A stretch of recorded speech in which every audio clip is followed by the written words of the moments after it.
Word to cloud. Thank you for coming on. Oh yeah. Tell us a little about yourself and why you picked this recipe. Okay. Well, I'm Robert, and I'm here in Texas today, and I been in restaurants most of my life, mostly in the sommelier capacity. So I'm kind of a wine nerd, if you will. But I did cook in a restaurant for about 4 years, so it's been quite a while back. But I still like to practice the art. And what I'm doing today is we're going to do a pan-seared duck breast with a red wine reduction emulsification.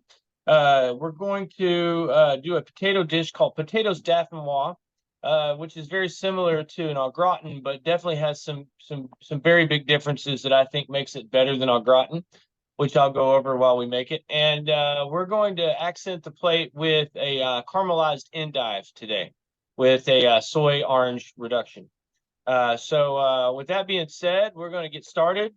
So we're not going to make entirely giant batches today because that the larger you cook for, the more people you cook for. Of course, you can double and triple and quadruple recipes. But today, when you're just cooking for yourself or for a few people, we'll start with a potato recipe that calls for about a pound of potatoes. So that way, it doesn't just involve too much of your time. So the original recipe that I learned was with Maris Piper potatoes, but they're sometimes in the United States they're a little bit harder to find unless you go to a real boutique market. So my second best call would be a Yukon Gold potato. Very similar, but makes a really creamy texture for the potato dish. So you would start out and you'd have to peel these potatoes. So what we'll do is we'll just get our peeler and peel them right up. And I chose these size of potatoes because you don't want big, giant pieces in a delicate dish like a dauphinoise. So you want to use small to medium sized potatoes. And it also helps that Well, it I fits screwed on up. the I bought a end. whole bag of potatoes, and my mom took all the potatoes except the two big ones. Oh So, well, it's okay. You can always cut them like as you're cutting them, you can like maybe quarter them and then make the little slices, um, but you have to accordingly. cut But you them don't like want paper thin, right? you want to go for you can go a little bit more than paper thin. I would say like you can you don't have to be like translucent. You can make little I'd say it's hard to call, but like a level two on a slicer would be just fine. Like if you're using a mandolin, or when you're cutting deli meats, the second number is just fine. So we'll get these peeled. And if you don't have one of these, carrot peelers for your potatoes, oh man, it makes life so easy. So you should definitely try peeling potatoes like this. I like the one I got in Europe where you pull it towards you. Oh yeah, yeah. There's a It's few like, different kinds. I like this one. The European one that I have is grooved, so it's a little more artistic, but this works for what I'm doing oh today. yeah, you can make different shapes. Yeah. Yeah. Well, I've got that Now I different don't blend. have my mandolin at my house. It's at the commercial kitchen, and I Well, was yeah. thinking I have a cheese cutter that has an actual blade on it, so I'm going to try Okay. it. Yeah, See, just it might take a little a while to cheese do, but if cutter, you're only doing a pound of potatoes, it doesn't take too terribly long. and yeah, I mean you can adjust the width of the cheese. So I was like, hey, I can adjust the width of the Oh yeah, potato. if it's got an adjuster on it, that's great. That's awesome. Yeah, and it's got an actual blade instead of a wire. So Oh yeah, for sure. I don't think the wire would be that great with a potato. nope. All right, And let's here's see how well another this thing. works. One little trick after you cut the potatoes, I get some paper towels ready because the potatoes hold a lot of moisture, and you don't want them to have um, too much moisture because you want that dish to be as creamy as possible. So after we slice them, so you can go ahead and get slicing. I'll probably beat you because I've got the mandolin here, but yeah, we're This going is for about working a pretty pound of good. sliced potatoes.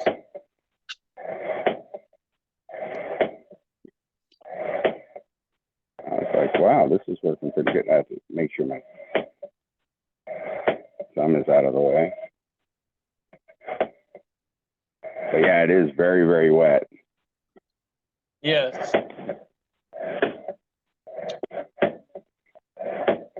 I know Fred keeps teasing me. He keeps saying I need to get a mandolin. I was like, I got one for the commercial kitchen, but I never It have really one. makes some of the work easier. It's funny because the mandolin, I don't have a mandolin actually. I And I probably recommend should. But they're so handy for lots of things, you know. Also salads. Think about like cucumbers and salads, or you know, carrots you want shaved thin, and it helps with the texture of a salad because it's real thin like the lettuce.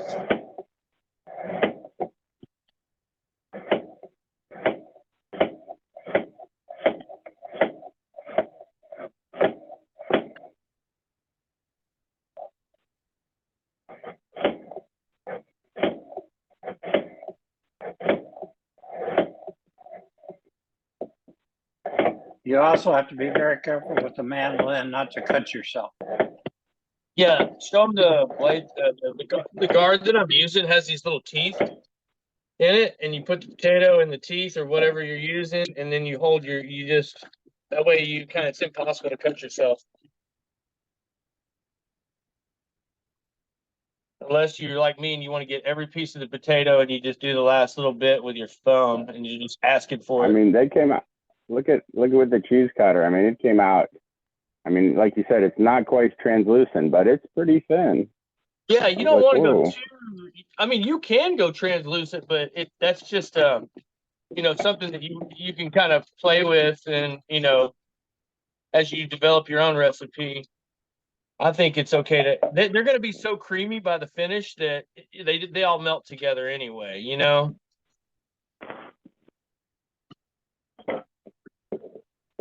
How do you pronounce this again? What's that? How do you pronounce this dish? Potatoes Dauphinoise. Dauphinoise, okay. Probably named after somebody or something, but I don't know the etymology. I just know I learned under this chef named Derek Finitulo, and he used to do a lot of French recipes, and this was one of his favorite potato dishes. I've had a brie called Dauphinoise cheese. What's that? I've had a brie cheese called Dauphinoise. It's probably has something to do with a location. If it's a brie cheese, it's from France, and there's probably a town or something, because typically when dishes are invented in, it's either named after a chef or after a place. Mm-hmm. So to keep a little bit of structure and consistency here, I always make sure to measure, because if I'm going for a pound of potatoes in my recipe, I'm going to usually go ahead and weigh that with a food scale. That way I know that I'm not doing too much or too little. So I've got my food scale here and here, and then a bowl. Well, you said to get paper towels and pat down each piece, or just set it on a paper towel. I'll tell you in just a second after I weigh it out. I don't do each piece, but that's about a pound right there. So what I do is I get a layer on the bottom, like a double layer, and then I just pour the potatoes out, kind of spread them out. But yeah, if you tried to dry every single piece, it would be quite tedious. So I'm just trying to pull a little bit of moisture off of them. So I just kind of. I learned that was a really important step if you're doing good French fries from scratch, is to pull that moisture out. Right. You want to get some of the moisture out. I mean, you don't have to get it all, but it definitely helps to kind of like condense the starches a little bit. But yeah, it's not something you got to take too much time doing. And then I am ready to go into the pan. I'll let you guys kind of catch up with the slicing. I know my process was pretty quick, but no big deal. Oh, while you guys are still slicing the potatoes, I'll talk a little bit about the red wine reduction, because it needs to get started too, but no rush. Probably just a small skillet for that. Saucepan. I use a medium saucepan because I do put a lot of vegetables and herbs for a lot of flavor. But if you're making, the smaller the batch you make, the smaller the saucepan that you can use. If I'm going through all this work and making this sauce, I'm gonna make extra. Oh yeah, for sure. Yeah, because it'll hold for a day or two, and you can put it on many things, many things. So find my other. Or the chef's using a saucepan rather than a skillet. You can use a skillet, but I mean, for sauces, I typically use something of this would be considered a small saucepan. Something I'm using today that I've already got I've already done the first part of my reduction for my red wine, but I'll go over the how we build it. This is what I'd consider a medium-sized saucepan, which is more than big enough for what we're doing today, but does give a lot of surface area for you want the moisture to come off of it. And it's sitting over, by the way, that's sitting over there on the stove on as low as my stove will go. Just really, really gently pulling the flavors out of all the herbs and spices.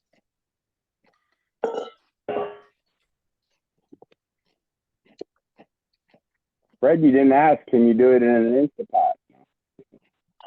Yeah, I guess you could. I think I have a little more control over it, because I'm going to have to. You have to strain off the vegetables and the herbs, and then you pour back into. I usually go back into a small saucepan because I'm reducing the volume there, and then it just lets me keep a little bit better eye on it. I haven't graduated up to Instapots yet. I have a hard time. Any experience with induction cooking? Yeah, I have a hard time with baking and having things out of sight. I like cooking it while I'm seeing it. Oh yeah, if I can keep my eyes on it, because you know what, I judge when things are done not only by smells. I know if something's burning by the way the kitchen smells. I know if something is frying too fast by the way that it sounds. Just like when Casey's cooking, I'm over, in the other room, and I'm like, hey, turn the heat down. I can just tell. Yeah. So did you want me to start the wine thing, or what should we focus on? Yeah, we can go ahead and do the potatoes first. Let's if everybody's ready, okay. I can go ahead and start the process of how I pan the potatoes. All right. All right. So what I do is we're just going to do a pound of potatoes today. So I'm using a little bread pan, like we make banana nut bread in or something like that. Okay. Usually it fits really well, and it also has a nice texture where those potatoes will come right out. But we start with, this is heavy cream. So I'm just going to coat the bottom of the pan with a little heavy cream. You don't have to do a full coat, but then it's kind of tedious. It's not a certain amount. Not because what we're doing is we're layering it. You can start if you tried to measure and just pour at the very end, it wouldn't get in the layering wouldn't be good. So it's sort of like you pour a little bit, then you layer, then you pour a little bit, then you layer. So what I've done here so far is you just start your bottom layer with laying all the pieces out, and then you'll have a couple different things that you're adding.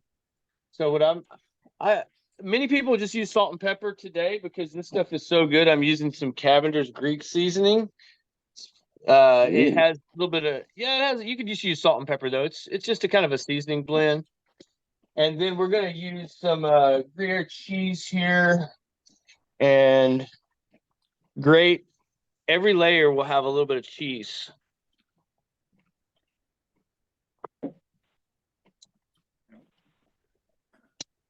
Here we What go. kind of cheese are you? What kind of cheese are you using, Chef? Gruyere. It's Okay. it's a Swiss cheese, basically from the Swiss Alps. It's sort of similar to like Swiss, but it's got a little bit more salt and a little bit denser. Probably on the French side of the Switzerland. Yes. All right, and then like you just kind of rinse and repeat. Just do another layer. And you pour a little bit of cream each layer, then you do another layer of potatoes. We made these on Friday and they were awesome.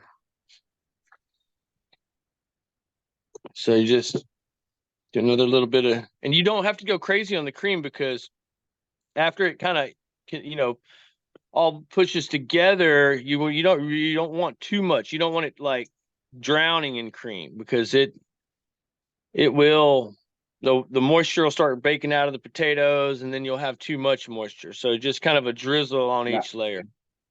Now the potatoes, are you trying to overlap the potatoes or at all, or you just make them a little bit? completely? Yeah, a little bit. You're wanting to make full coverage, but yeah, they're overlapping just a hair.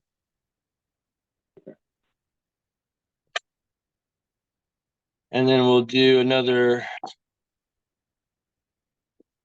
And it's let's just say you're also using salt and pepper. You can get some minced garlic here. So on this layer, I'm just going to throw a little bit of minced garlic, fresh minced garlic.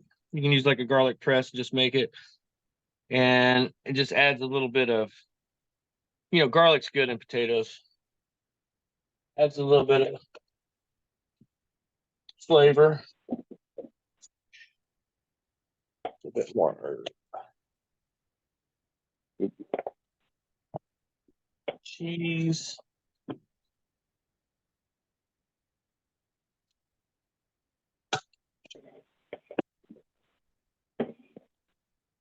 Oh, forgot to.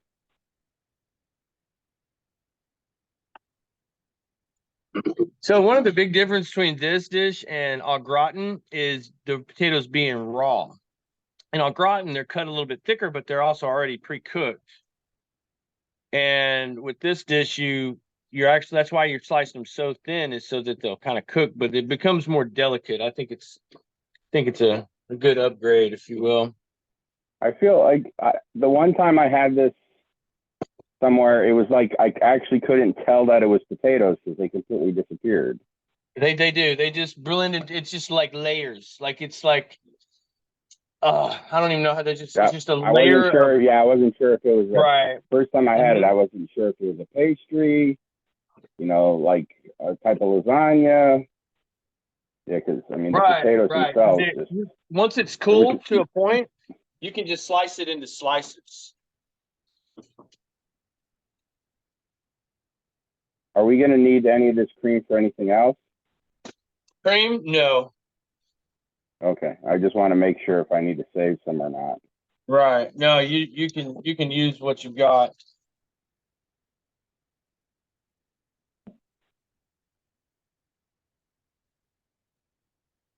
Oh, this is making me hungry already, and it's not even started to cook. I mean, the closest thing that I can compare these potatoes to, if they're done properly, is crack, because that's how good they are. You'll be making them every week. They are so good.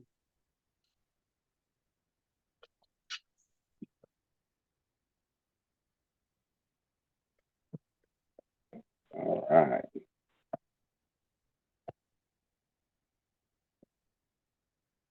Now, what is, I guess you could do all kinds of different types of cheese, or is there a type of cheese you did it with that didn't come out good? Bella Vitano would be a good one. Manchego would be another top pick for me. I don't know. Those two seem to be like anything that's this consistency, like Gouda would even work. Gouda might be even better. I don't know. I've never done it with Gouda, but it would work. So if you Is want there a to type do of like cheese you don't think would be good, or a flavor? Because I oh mean, you yeah, could you put don't want to do any different cheeses spices. that aren't firm. Like you see, like it's like Parmesan firm, right? The Oh, you want one that melts? Yeah, well. well, no, well, you want a firm cheese because you wouldn't want to do like a creamy cheese like a mozzarella or a brie or like a Port Salut or something like that. You would want to do something Or like with farmer's cheese or something like that. right. Yeah, you want to like an aged cheese, an aged white cheese. Like if you did cheddar, you could do like an aged white Virginia cheddar. That would be probably like maybe almost too rich though. If this dish could get too rich, I don't know. Is it possible to have French too rich? I'm just teasing. Right, exactly. uh, I guess there's a I mean, limit that's to kind of everything, what I but like right. about French food. I What I like know. about French food is it is super rich, but then you get satisfied with a very small amount. Yeah, exactly. Like, you know, Exactly. just have a couple bites of something and you're like, I'm satisfied. I'm completely on board with that. I worked in a French restaurant for a while, and you know, it had half of it was the restaurant, the other half was the bakery, and I mean it. Oh, Yeah, it just changed my life is the best way I can say it. That's where I learned about duck. We did a dish called du canard, which is duck leg confit with the duck breast with the sort of like a red wine reduction. It was more of a boysenberry demi glaze, but um, that's where I kind of fell in love with duck. And the reason I like duck is because you know it's not done as often as you know in most parts, and especially in Texas, you don't see it done as often. And I think it's something that we should definitely do more of. We eat so much um, chicken. What do they do with all yeah. those ducks they shoot in Texas? You know, I don't know. They I know when you go to the market, they barely ever you have to basically pre-order it because they barely ever have it. But yeah, I haven't hunted in a long time, so They have lots of wild boar, I understand. yeah, we have an infestation of wild boar. I always forget to preheat the oven. What temperature should it be? Oh, sorry, 325. All right. So I'm doing the final layer here of my potatoes. And on the final layer, I may or may not just go a little bit heavy on the cheese, right? Because you want that nice crust, if you will, over the top.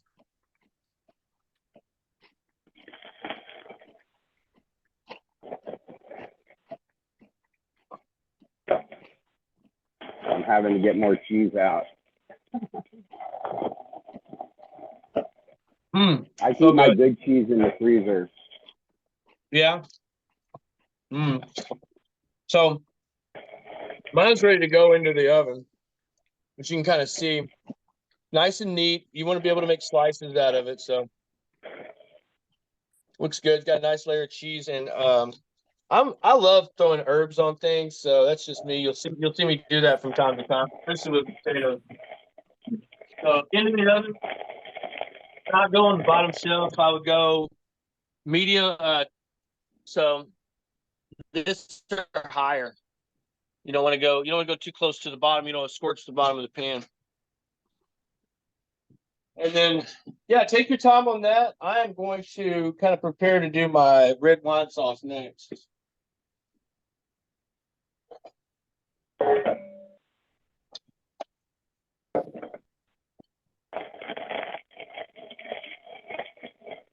All right.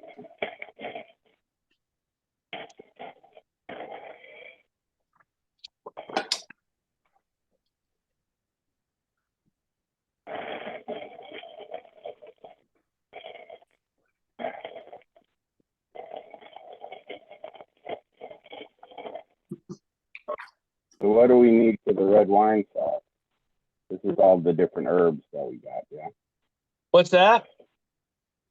So what do what do we we need? need for the red wine sauce? This is all the herbs, right? If you're getting prepared for all that, I'm using bay leaf. I'm using thyme, rosemary, celery, leek, carrot, and garlic, and shallot. Now, do you just rough cut it all to go in there because you're just flavoring the wine?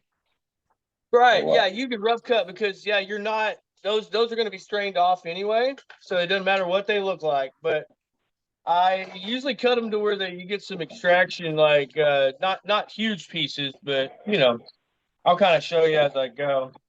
But I always start with the wine, and today I'm going to do 1.5 cups of wine. So I do a mixture of port and full body red wine. You don't want to use something too light because you want some color, you want some flavor. So what I just poured was a ruby red port.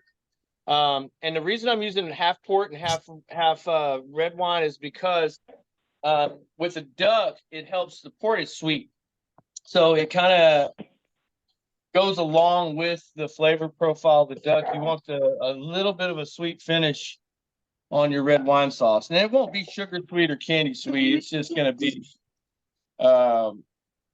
have just a little bit of a off dry effect. So I just put in a total of 3 cups of wine. So it's half port. And oh, by the way, the other wine that I'm using is a Epiphany Rodney's Vineyard Petit Syrah from Santa Barbara County, 2020. Petit Syrah is a very thick-skinned grape, so it's going to impart a lot of color, a lot of that deep, dark, opaque, dark fruit color, which is always good when you're doing red wine sauce. So basically, I just put that in there. You know stuff about wine. Yeah. Well, yeah, it helps. It definitely helps. And then one thing with leeks. Oh, go ahead. That being said, what kind of wine should go with this meal? I got 2 for you. Amarone della Valpolicella would be my #1 pick with duck. Especially with the potatoes, you need this bigger wine to cut through the fat of the cheese of the potatoes. But it's not as gritty and as tannic as Cabernet Sauvignon. And so you don't want a high tannin wine with duck like Cab. So I would go with Amarone from Veneto, Italy. Or if you wanted to go a little bit lighter, you could probably go with just a Bourgogne Rouge, which is Pinot Noir from Burgundy, France. Because it is a French dish, it kind of goes along with the theme that you should do French wine, right? There you go. All right. Now, are we supposed to do 3 cups of wine in there and 1 cup in us? Is that the proper? Yeah. Oh, you know what? You're right. I forgot. See, so you got whatever's left in the bottle is immediately consumed. And as you see, that also helps you test the wine to make sure, it's good, and that if you'll drink it, then it's good enough to go into a sauce. Very good. You have to properly test the wine, huh? Yeah. Now, this one's solid. Hey, Casey, will you test off the wine? Yeah. And then while she's testing the wine, when I cook with leek and I do it into the red wine sauce, I just use the white part of the leek. I'm very wasteful in that manner. This can be used on your salad or something else. Say you're having a salad before, you just cut off like the end part. Do you split it open to get the sand up? You talking about the outside leaves? Yeah. So like right when you cut it, you take the outside layer and then peel that off. Just like that.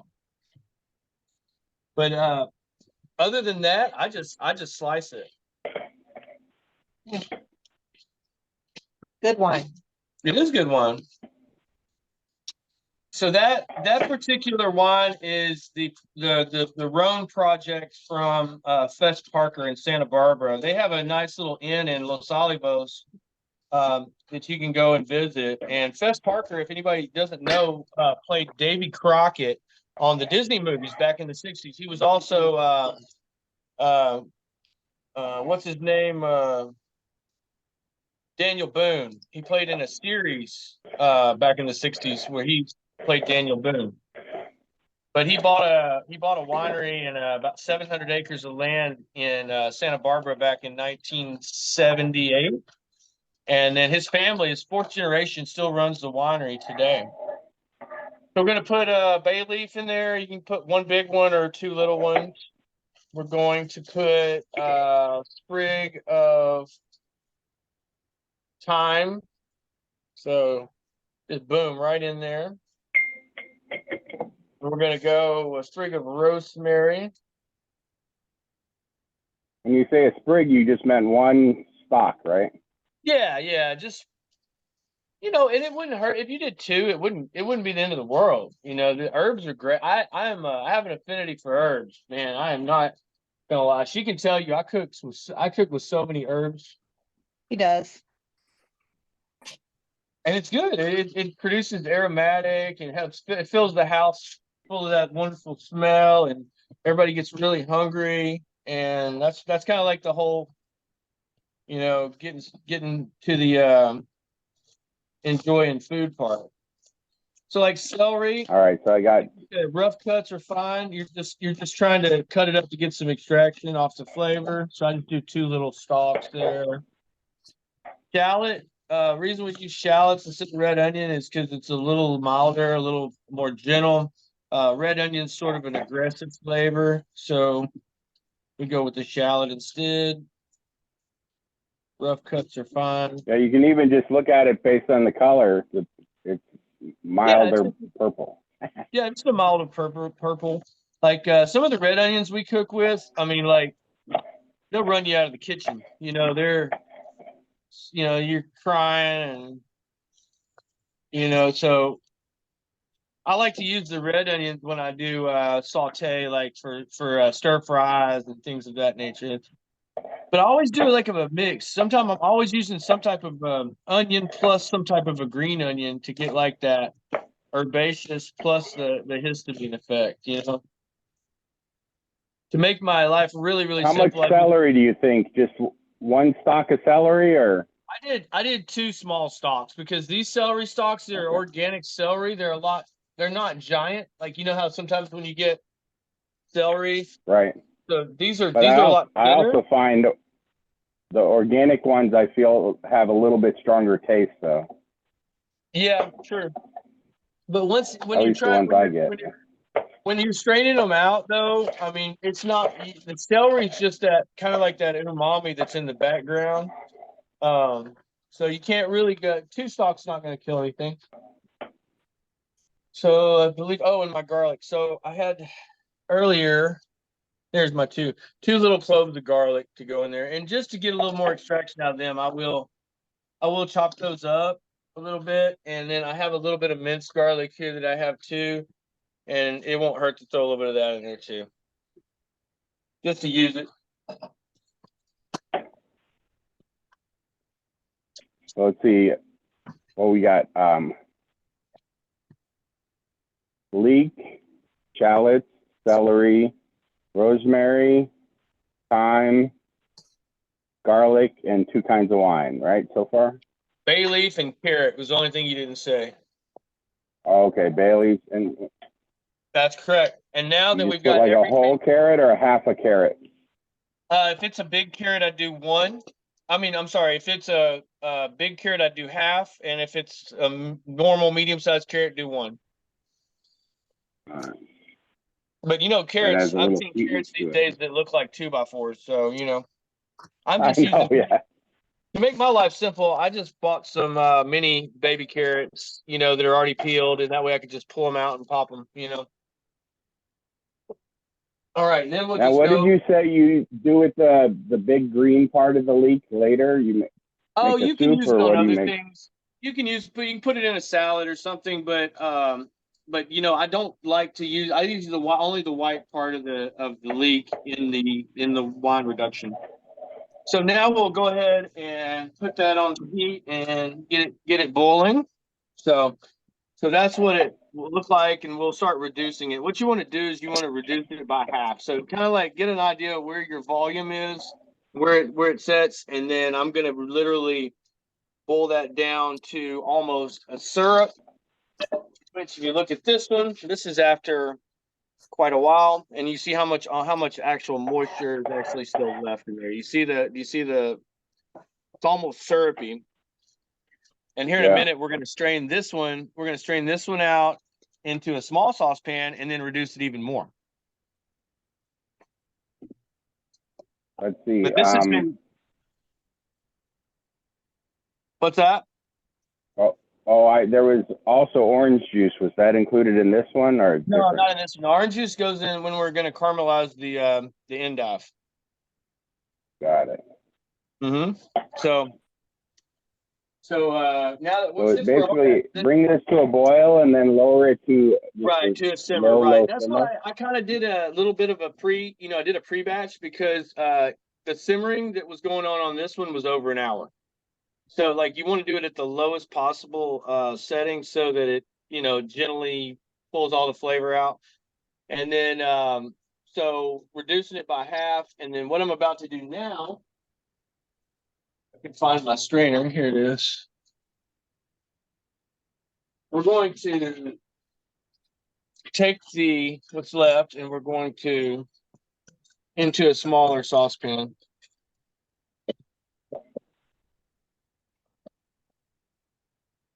I started simmering it and I forgot to put garlic, so I'm gonna add the garlic. Oh, you can just chunk it in there. You got lots of time. So how about that? Could we just start this wine simmering and then slowly add stuff to it, and maybe that would shorten it a little bit, or you have to have everything in there at the same time? Yeah, absolutely. Yeah. That's how I tend to do soup. I'll put in the stuff that takes the longest to cook in first. Right. And then right by the time I get to the herbs, the potatoes and carrots are pretty much cooked. No, I totally get it. When I make soups, you can ask Casey, when I make soups, certain things go in and then I wait and then more things go in because it's like you said, certain things take longer to cook. I'm just going to make sure I get all the moisture out of this. And amazingly, this stuff right here is actually really good. Like you can kind of like try some. So I don't even throw this away. I like put it on the side and kind of munch on it. It is. With that wine that we chose today, though, it's very rich, like very intense. I wonder if you could grind it up and make some kind of paste or. Yeah, you can make like almost like a what do they call that stuff? It's been a minute since I did it. Not a chutney, but we've got a can of it over here somewhere. To look for it. I'm gonna put this one on the pot. Tapenade. That's what I was thinking. So like we've got this like Julia tapenade here. Yeah, you could make a tapenade out of it. Like especially if you added like olives or something. All right, take a picture of this. So what we're doing here is we're reducing it even more. So even after we strain it out, but you don't want to get it rapidly boiling. You just want it reducing. All right, but while we're letting that reduce down a minute, we're going to get our duck breast prepared. So you can, I have mine already out. This is a pretty large duck breast. But we always do skin side down. When we cook it, we're going to do skin side down. So if you see, that's the skin side, that's the other side.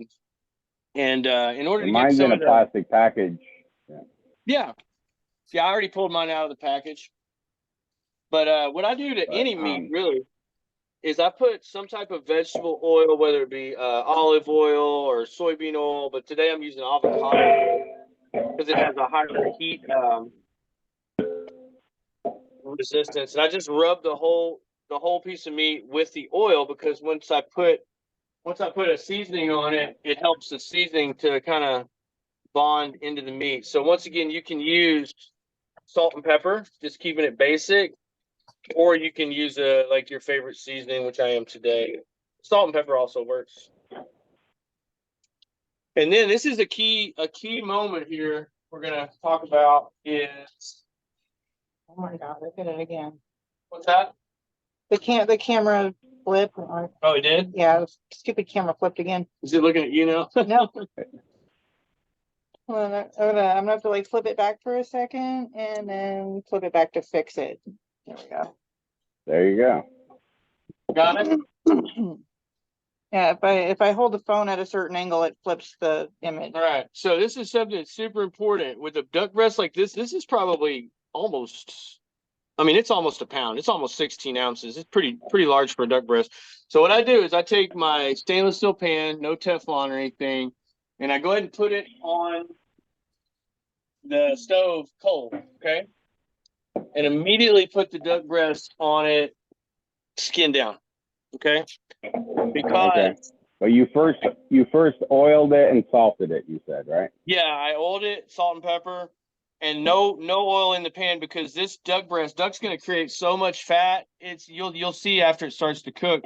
But what I've done here is I put it on a cold pan because you want it to heat up very, very slowly, especially on a breast that's this thick, because you'll have it seared on all sides and it will still be rare in the middle.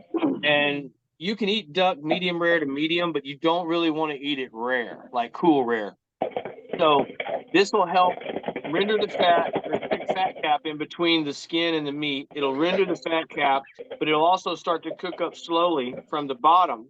And so if you notice, I've got my oven on, or I mean my stove on pretty much low. So you want to start the heat very low. When it starts to sizzle, you raise it just a little bit more as you go. And then by the time you're finished, you've got it on high, and that's where you're getting your sear from. All right. All right.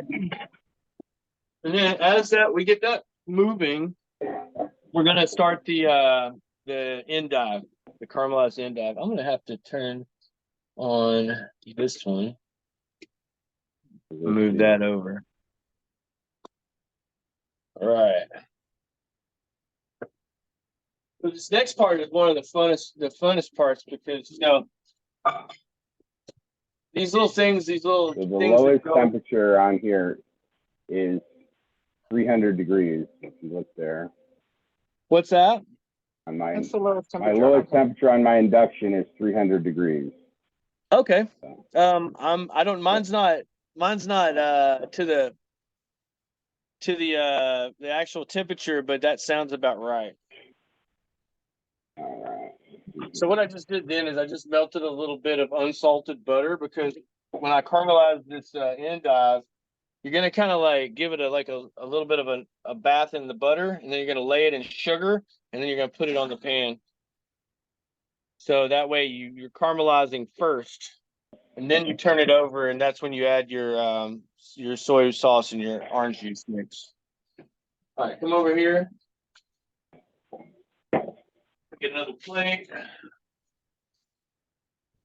So I'm using castor sugar, and castor sugar is kind of a finer grained sugar than just regular granulated sugar. It's not like confectioner, but it's about halfway in between. So it's very, very fine, but not powdered. Let's get the endive. So same thing with the endive. You're going to kind of clean outside off. I usually take them and cut just the very tip off the end. And then what you're doing is you're taking the outer leaves off because those are the dirty ones. But yeah, I mean, this to me looks like leafy lettuce, though. Right. You're just taking away the dirty parts. And then even if like here it's got a little bit on the tip, I might chop off that little tip because it had a little bit of brown on the tip. And then when you finally got the lettuce you want to keep or the parts you want to keep, you just go right down the center. So these are hearts of endive, Yes. not the whole thing of endive. That's it. Right. You could do a little bit more on the outside, but what'll happen on the outside is it'll start to Well, Or's got a great big. Well, Or can show you. He's got a big endive. Yeah, this one doesn't really have a heart. Oh, really? Barely. Yeah, I mean, this was the last one they had at the store. Oh yeah. And it doesn't really. This is kind of what you want them to look like. My original idea was to do chicory, but endive is a type of chicory. And, you know, you can't just, like you said, the market didn't have it. So I was like, I'll just do endive. But Yeah. you could probably still do it. It's just, you'll just have to kind of watching my heat over here. All right, the duck is just now starting to sizzle. And then my second reduction is going well. So you can see it's just barely simmering. I'm turning it down right now. So I just want it barely simmering. Duck is just barely So you starting don't flip. What's that? What do you call it? How do you know when to flip the duck? Well, what I'm going to do is once it gets to a point of where I know it's searing, I'm going to pick it up with a pair of tongs and I'm going to look at I'm going to do this. I'm going to take it, I'm going to look at it. And when that's nice and like cauterized, and that's when I'll flip it. But yeah, there's no like perfect time because you're bringing the temperature up very slowly. So you kind of gotta use a little bit of an instinct there. Of course, if it's like already burning, then you're either going too fast or it's ready to flip. And then in the meantime, I'm getting ready over here in this skillet. This is where we're going to caramelize the chicory, and I'm just kind of getting this pan preheated. But we're not to the point we're ready to do that yet because this duck is still going to be, I'd say, 20 minutes at least before it's ready. Okay. In the chicory, what do we put in that pan? Nothing yet. But on standby, you will have your orange juice and your soy mixture, which I will just grab my measuring cup here. So I'm using gluten-free soy sauce, by the way. You know, gluten's a thing these days. So I did about 3 ounces of each last time, and it was too much. So I'm just going to do about 2 ounces. That's about 2 ounces of soy, about 2 ounces of orange juice. And this is not from concentrate with a little bit of pulp. I think the pulp does good with making the more texturized. About 2 ounces of orange juice.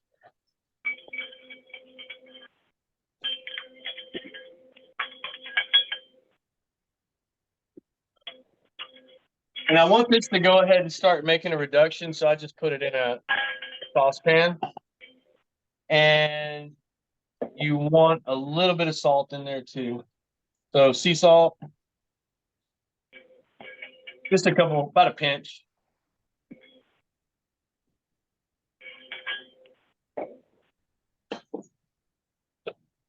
Let's Get that reducing. If he's moving too fast, just let him know. You put soy sauce and orange juice in it. What else? Yeah, I did about 2 ounces of each, and then just a pinch of salt. Okay.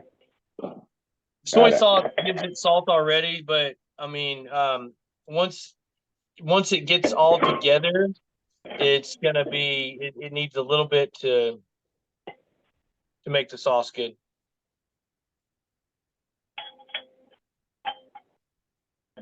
That's it. Just orange juice and soy sauce.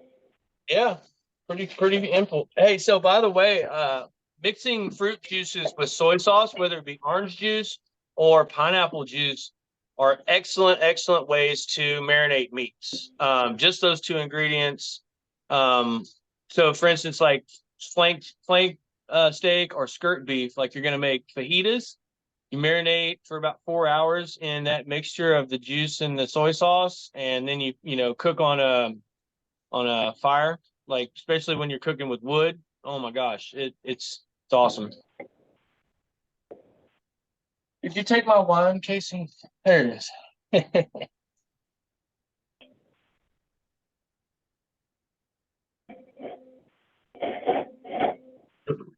The wine has opened up. Find my tongs. What's that? Can't find the tongs. Yeah, I'm in the same shape over here. I got too many things going on. I might just have to use a fork to flip it. Right on. To look I keep Right over here. It's the one thing. Oh, lovely. Awesome. Oh my God. I have to show these off. So, as you know, I had already prepared one of the potatoes earlier, right? So I've got a batch that's already ready. Oh, wow. Come over here.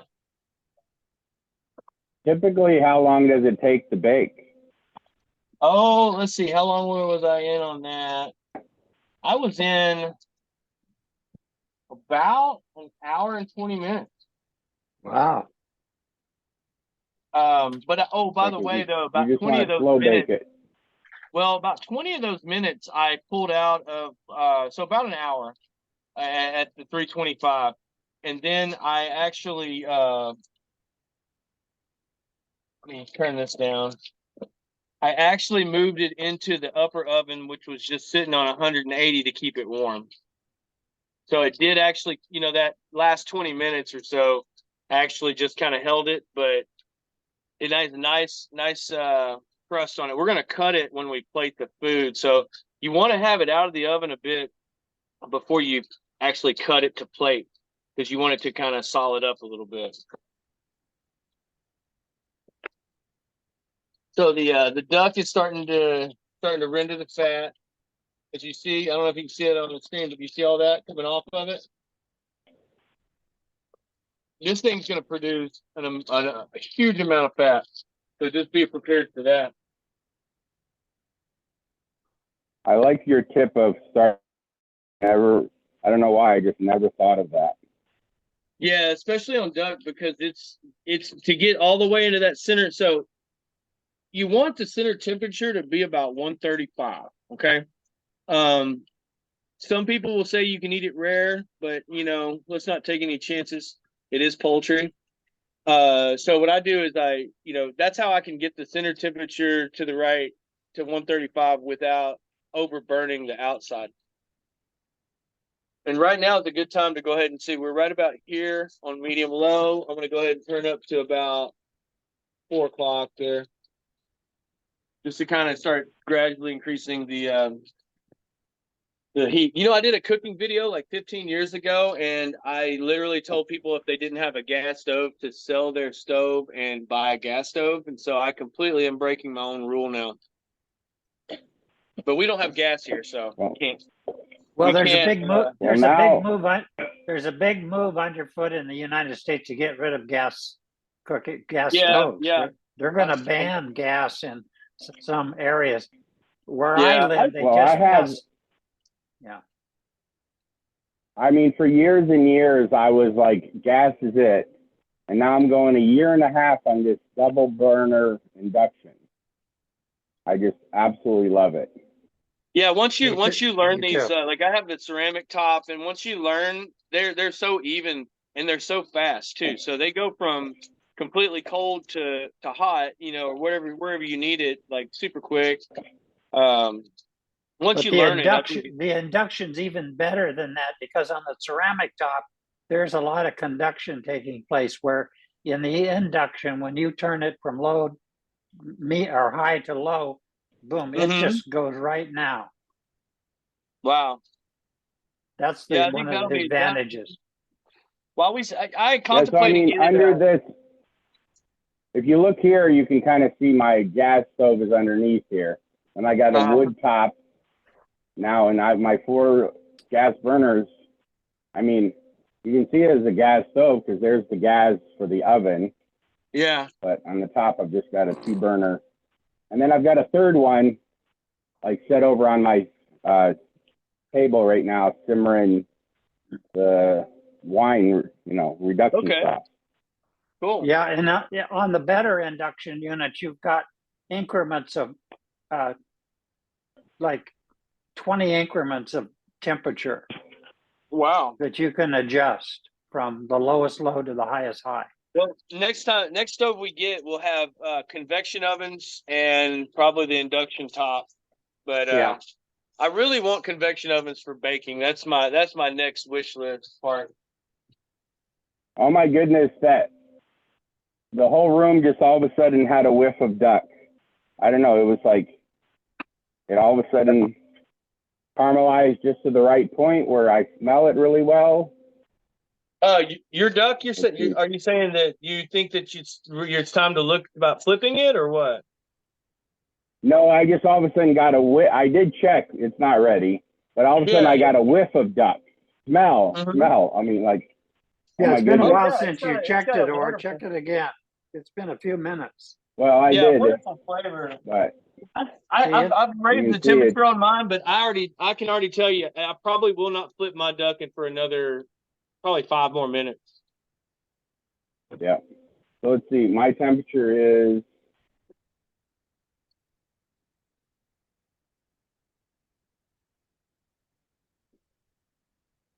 I'm at 2 out of 10. So.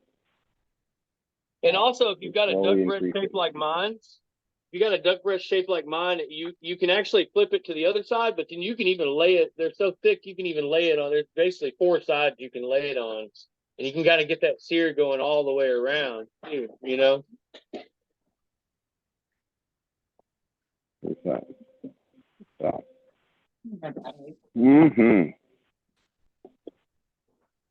All right. And then I guess now is a good time. Here you go. Now is a good time to start the endive process. So what I do is I just kind of like give it a little bath in melted butter. Oops. And then I like pop it into the sugar. So it's butter, basically butter and sugar. I'm making a little crust on it. Okay. When I lay it down into the onto the skillet, I need to get that nice caramelization. How much butter do I need to melt? Oh, I only melted about a tablespoon and a half, and I put it on a little saucer here, just enough to get to make the butter stick, or the sugar stick to the endive.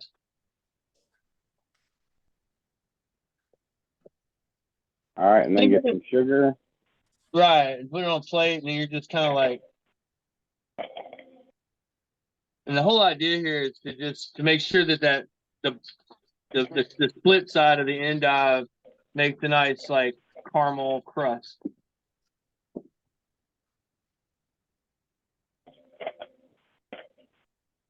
Have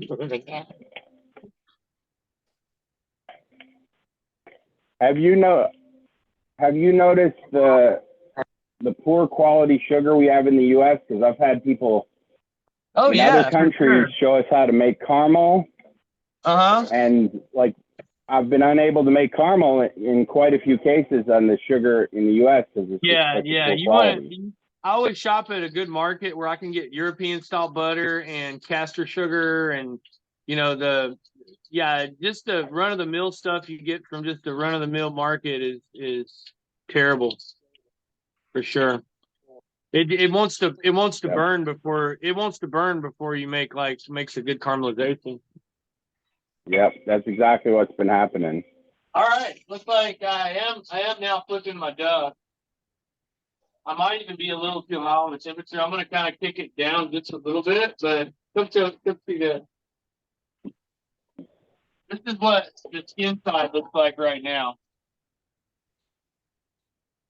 So it's got a nice sear on it, but this piece being 16 ounces, it's far from being done right now.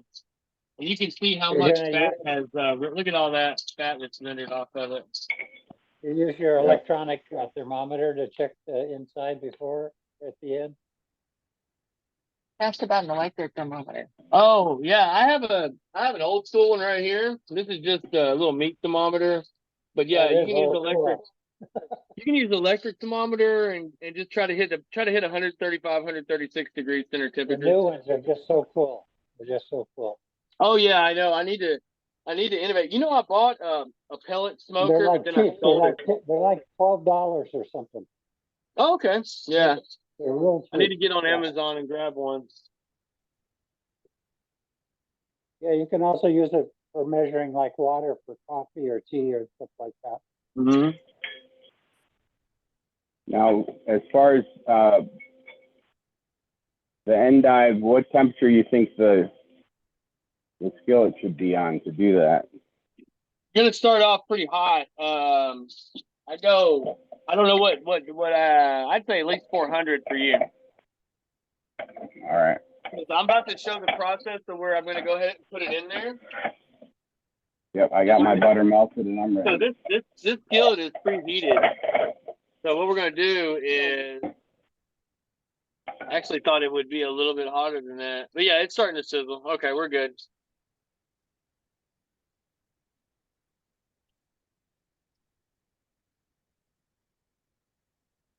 That one's got a piece falling off of it.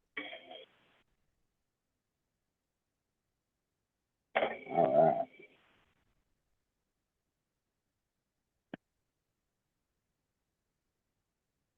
All right.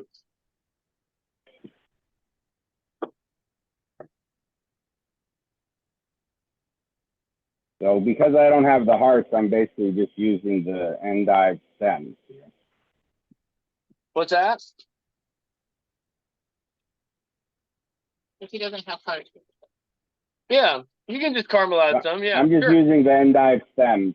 Yeah. Okay. Yeah, no worries. I mean, They're what pretty the thick. endive is for is when you're making these dishes that are like meat and potatoes, you got, even if you're not doing a full side of veggies, you got to have some type of garnish on the plate.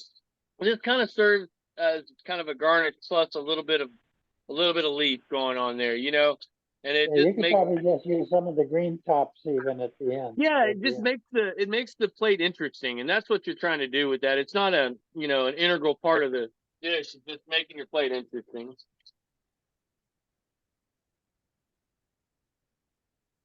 The ducking's moving along quite well. I'm actually going to go to the one side here.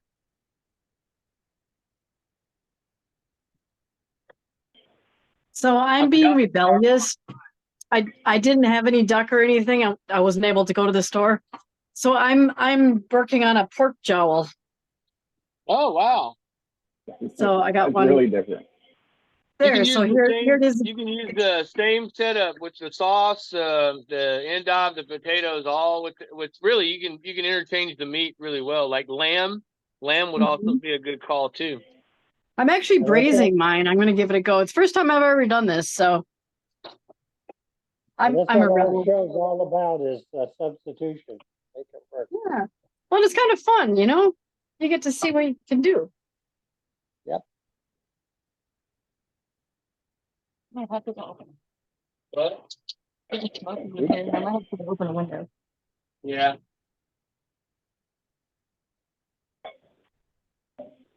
I'm just sharpening my knife for when I cook the duck.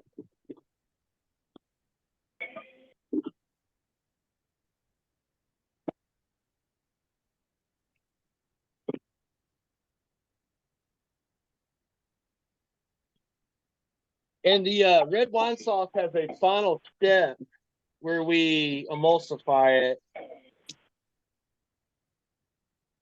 Basically just adding, and once you add fat to a reduction, you don't reduce it anymore. So if you do, like say you try to add the butter while it's still boiling, it's going to break. It's going to break the butter and it's going to separate the sauce. So when you're doing this emulsification, you're at the end of the reduction, completely at the end.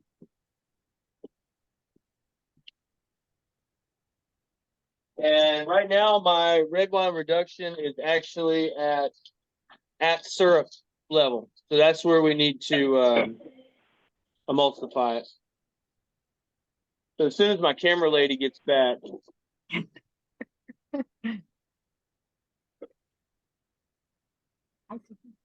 I got one of these duck breasts has like, it's thick enough it has 4 sides and then one doesn't.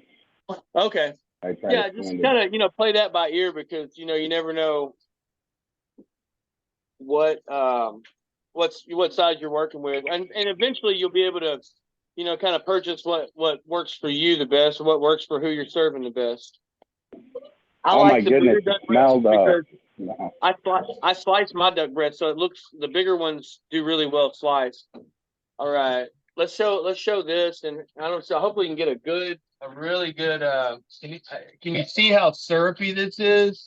Ooh, Oh, wow. that's pretty. Yeah, so it's super syrupy. Like it's reduced down to where it needs to be, and all we're gonna do now is it's not gonna be on very much heat at all, but we're just gonna emulsify it. So I'm just gonna take a pat, like I'd say about a tablespoon of butter, and we just pop it right in there, and we're just gonna put it on as low a heat as we possibly can without reducing.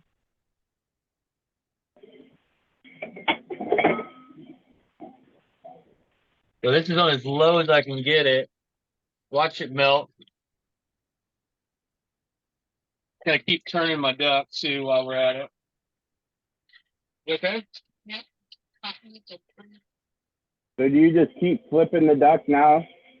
I just now went to my fourth side. Okay.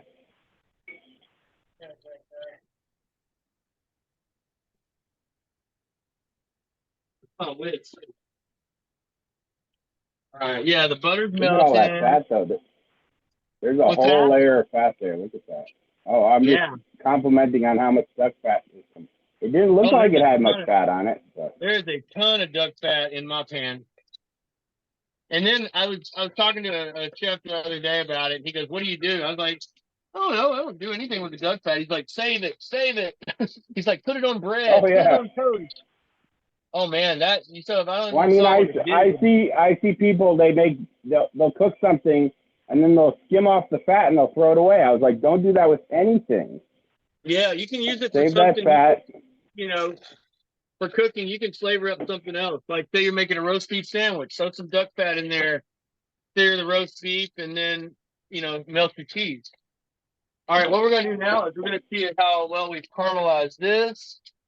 Yeah, if you look at that, that's what you want. That's what you're looking for right there. So I'm gonna go ahead and flip it, turn the heat down pretty low. Let's see, so all the way down to low. But that's what we're looking for. We're looking for that nice caramelized center on those endives. And then what I'm going to do is it's simple. I'm just pouring that mixture, that reduction of soy and orange juice, and we're going to put a lid on this for just a minute or two.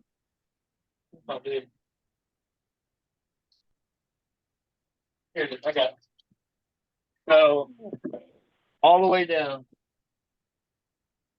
Okay, we're getting very close to the finish here, so I'm going to make sure that's on super low.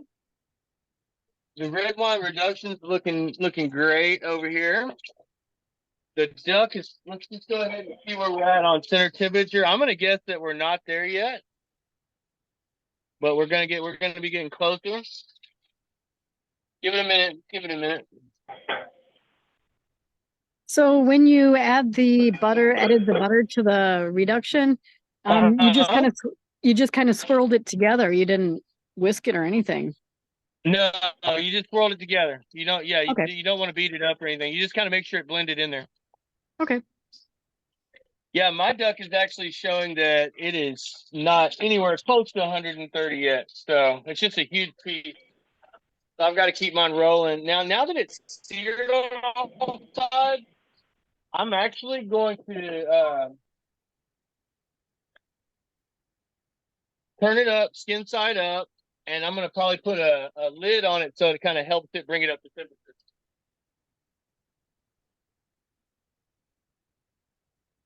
But I would use the clear lid so I can still see what's going on. But that's just going to kind of help it bring it up to temperature. It was probably only at about 105, 110. So we've got to bring it up 20 more degrees. Why? Oh, it's I see that tied in it. Sorry. But we'll be ready to plate really soon, though. I'm going to go ahead and start cleaning up my area.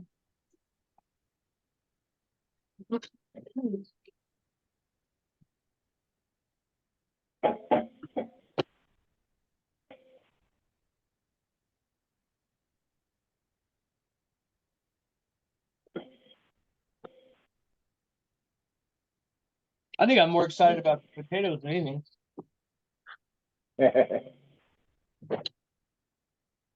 It's in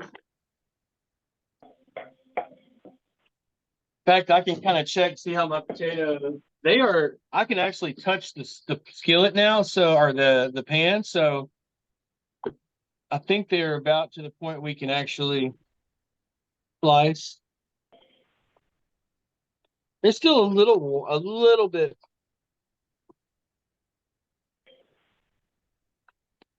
But I think they've got a good consistency here. Getting them out in one piece is sometimes a challenge. Got to get it.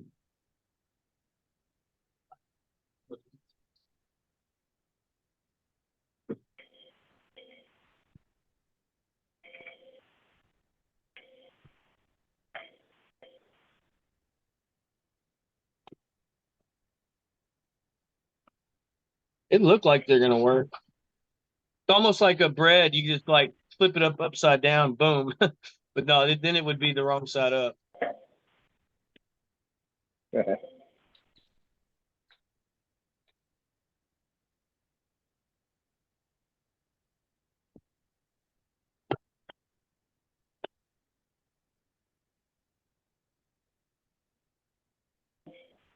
I'm just chopping up the extra endive and leeks to make a salad. Yeah. Yeah, it's love the flavor on those.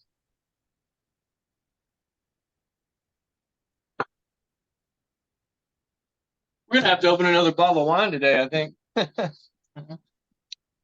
I've still got to mow my yard. It's been so wet here that I couldn't mow for the last 3 weeks.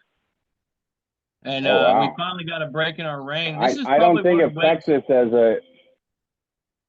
I don't think of Texas as a wet place.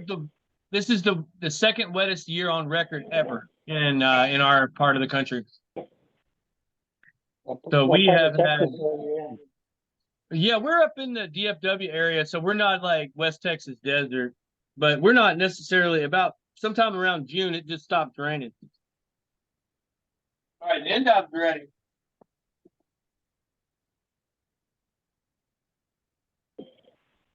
And so usually you just put one of these on each plate, but because I'm only plating 2 plates today, I'm gonna just go ahead and do use them up. Right. I'm just gonna do one way and one the other on each side of the plate. And then you're gonna slice the duck before you plate it? What's that? You're gonna slice the duck before you plate it? Yes, exactly. Of course, send me a picture so I can include it in the. Sure, yeah. As soon as we get the plating done, we'll do pictures. And I'll put it with the wine that would be served with it. All right. I just happen to have, I wanted to, make it where you couldn't see the mess in the background. So I just put a bunch of different bottles of wine up here. We got the Big Easy, which is a Grenache Syrah, Petit Syrah blend. I've got Aperture Chenin, Fest Parker Riesling. This is an orange wine of Gewürztraminer by the Weiss, Napa Valley. Burgonia by René Leclerc. Aperture Cabernet, Little Darling, the best New Zealand Sauvignon Blanc in the world right here. I have a Premier Cru. This is from Francine Bachelier. This is a Chablis Premier Cru. Also have Bessie Katz's 97-point red blend from Aperture. It's a Bordeaux blend. The Epiphany Grenache Rosé. Also a Epiphany red Grenache. And I think I've got some Grenache Blanc over here too. Oh, and then you can't leave out Avaya. This is Gap's Crown Vineyard, Petaluma Gap, Sonoma, Pinot Noir. As you can see, we like wine. That is a great idea. Mm-hmm. I love it. Well, this is distracting people from the mess of my house, so. And it works. Right. Yeah. All right, I'm checking my center temperature once again. Come on up. Okay. All right. What is it?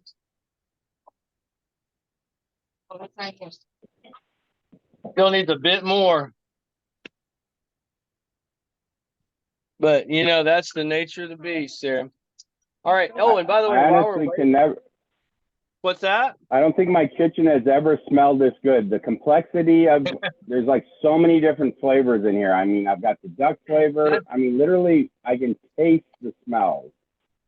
Yeah, Like that's the wine reduction sauce there. It's like the room is just infused with flavor. yeah, it's all the herbs you use, all the vegetables. I mean, potatoes with the cream and the cheese, and then the duck. I mean, and yeah, everything comes together. And then to pour the red wine reduction, it reduces to just a small amount. Like you don't get a ton of sauce. You do all that work for just a little tiny bit of sauce.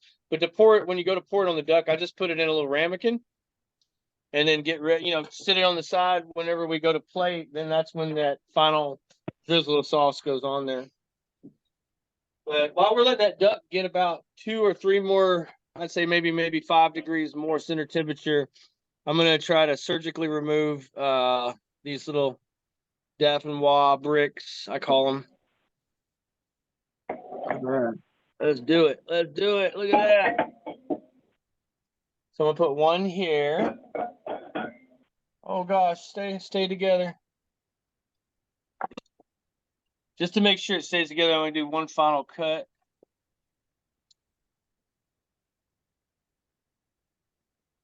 Oh, beautiful. This will beat any au gratin potatoes ever right here. Gotta get a towel and clean up my plate.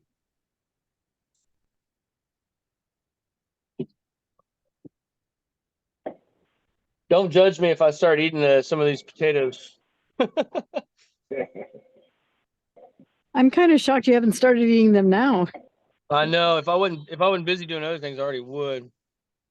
We should definitely try some. I'm just gonna do one of these bricks in a little side bowl for me to. That's my treat.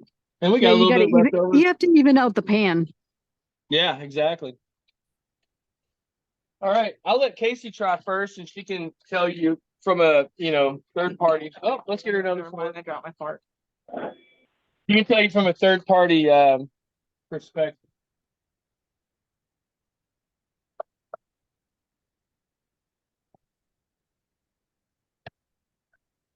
Oh my goodness, they're so good. She's not just saying that. I don't think anyway. No, these are delicious. Let me try. I could eat a whole pan of these by myself.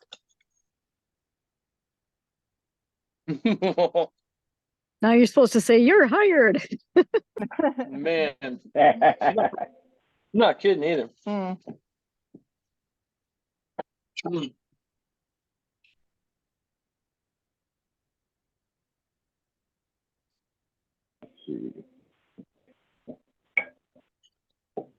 That's why he's my forever partner. That's the only reason I get to stay around. No. Because he can cook. No, when I met Casey, she ate at the same Chinese restaurant 5 days a week, and she got the same thing every time. And when we first got together and moved in and had our daughter, the first thing we learned how to cook was rice. And she had a rice cooker. And I'm so old fashioned. I'm like, why would you use the rice cooker? It's easy. Rice is easy. And we finally got to where, and now she makes the most perfect rice you could possibly make. But then we got even healthier, and now we're doing quinoa instead of rice. Nice. And now she's making amazing quinoa. So like she helps out. I'm doing vegetables. She's doing the quinoa, and we kind of just put our efforts together. Perfect. She's Rice is actually hard to make for me. I don't know Which what one? it is. What's hard? Rice is hard for me to make. No, Rice. not at all, man. Hey, I'll do a 5-minute video or something just to show you. It does not have to be hard at all. Have you tried rice in your I keep thinking I want to do a cooking show where I have 4 grandmas from different countries show how to make rice. Oh wow. Okay. So you'd have to go. I don't know. Like if you go Italian, they'll probably want to do risotto. You know, you go Indian, they'll want to do like basmati. And then, you know, you've got Chinese, and then you've got American. Yeah. I don't know if they'd all get along or not. All right. What's really nice You might about need 5 because you Timor, might need Japanese. So we are calling this one. We're ready. Nice Let's go ahead and about- slice this joker. I always slice with the skin up because I want to make sure that the skin. Oh yeah, perfect. It's actually perfect. So I can tell by the color you have just a nice bit of pink in there. You don't want super red. Gotta have a good sharp knife to go straight through the skin. And then I just take like about 3 slices. Is, you know, on today's plating though, I can do 4. Uh-oh.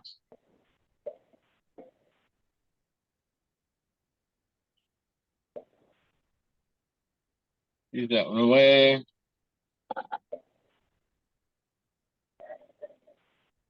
And I didn't bring out the microgreens. I would usually garnish the plate with like a microgreen or something just to give it. And then Casey's gonna take pictures, or I can take pictures with my phone.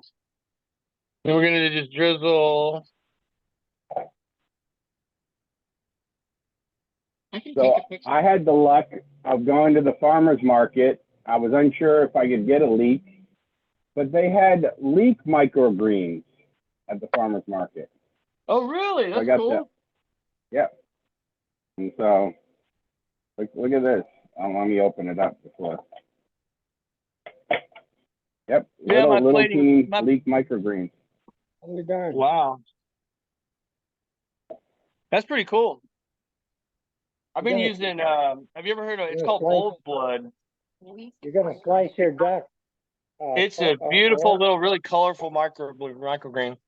I think my plating could have been a little bit nicer, but you know, looks all right. It's probably where I've got the most room for improvement.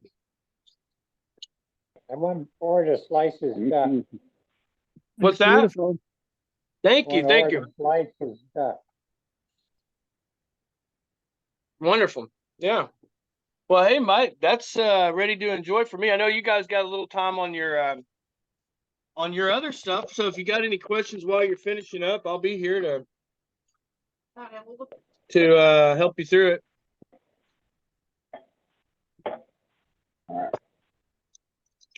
It didn't take that long. About an hour, a little over an hour.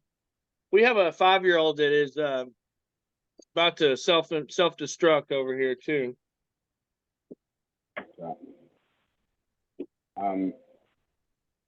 Now I know some of those potatoes they put. I feel like I've had those potatoes with like cinnamon or nutmeg in them as a Oh my flavor gosh. also. You're so right. You know what? I have nutmeg here, and I meant to put some in there, but I just totally blanked out. Okay. So is there a spice you feel like you wouldn't put in those potatoes?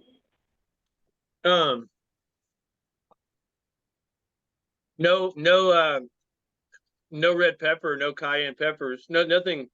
Yeah, You want them to be You want them to be delicate and creamy and herbaceous and umami, no chili heat at all.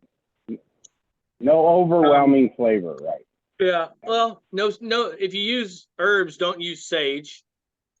Don't use like things like fennel or sage. They'll get to you know, no anise, no licorice type flavors, no chili heat, just super soft and calm and herbaceous, you know. A lot of umami, a lot of creaminess. There you go. Yep. So let's see, my timer's showing about 20 more minutes. On the My potato? potatoes. Yep. So you've had your final potatoes. words, we can wrap up. Yep. Yeah. And then by the time we wrap up, you guys will have everything ready, and yeah, you can enjoy. How's your red wine sauce that's coming along? It's simmering. So I mean, it looks like You know, it has all the vegetables are on the top, and there's like almost nothing on the bottom. You know, Okay, then you're about probably ready to halfway you're probably reduced. ready to go ahead and strain. Okay. Yeah. And then you saw I'll do like how that. mine looked when right before you add that tablespoon of butter. Yeah. So, all right, I'll do that, and then I'll wrap it up. 'Cause I don't know about you, but I want to start eating. I hear you. Yeah, I think I'm gonna eat some more of these potatoes right quick. There you go. Anybody have any final questions? I want to see you slice your duck. I thought it would be more complicated because we had so many ingredients, but Yeah, I apologize for I apologize for getting complicated, but it's just sometimes I do. But I mean, if you think about it, instead of putting Italian seasoning, you know, people just buy Italian seasoning, and this is instead of buying Italian seasoning, we made it. Yeah, exactly. Yeah, it's just getting back to the basics kind of stuff, you know. Yeah. So. But. Well. Yeah, it is amazing how much it reduced down and how thick it is. Yeah. So. And then that butter at the very finish is what really just like I don't know. Can you see me? Yeah, they can still see. You see how it just sticks to the finger? Yep, that's perfect. Rich, like a delicious. thick, really nice thick sauce. Yeah. Yeah, exactly. All right. There we go. And one thing about the sauce is you almost want the sauce like so powerful that you don't want it. If you eat the sauce by itself, and you go, "Oh wow, that's too powerful," because obviously once it gets on the whatever you're eating, then it mellows it in, right? Got it.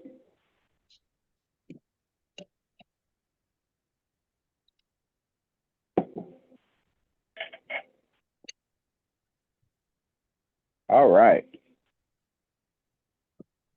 Good job. All right, thank you. Well, now I get to go mow the yard. Yeah. Well, thanks a lot. I'll have to come on and check y'all out on upcoming weeks. Well, some of the upcoming weeks are going to be really simple in that I've had requests from a lot of international people for grilled cheese sandwich because they don't do that in a lot of other cultures. So that'll be one of the ones. Do some Gouda cheese on a grilled cheese. They're so good. I like to use Munster as well. All right, I'm stopping.